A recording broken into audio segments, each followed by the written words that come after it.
Alors, un alphabet, un texte, c'est une partition. Il y a des codes à respecter dans une partition,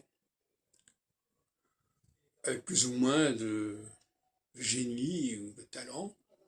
Quand on interprète une partition, eh bien, en français aussi, nous avons le même problème.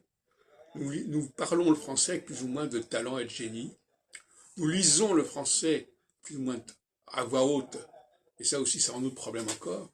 Mais en tout cas, il y a un plaisir musical à écouter quelqu'un bien parler le français. Et qu'est-ce que c'est que bien parler le français? C'est notamment éviter les E. Au lieu de dire le ceci, je, je suis, le, etc. De, eh bien, il faut qu'on entende le L, le J, le D.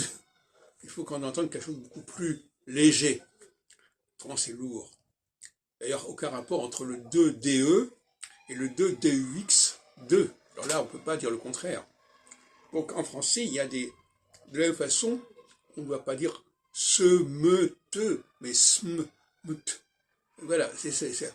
Comme disait l'autre, dans un autre texte récemment, ça fait penser un peu à l'arabe dialectal, qui a probablement des racines très anciennes.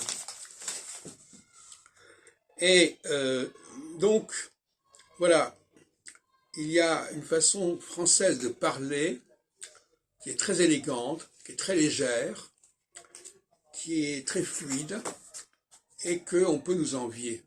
Et une des raisons pour lesquelles il est agréable de vivre en France et à Paris et à la radio, c'est les gens qui ont ce talent qui malheureusement n'est respecté, ce français-là n'est respecté ni dans le sud de la France, ni au nord à Londres.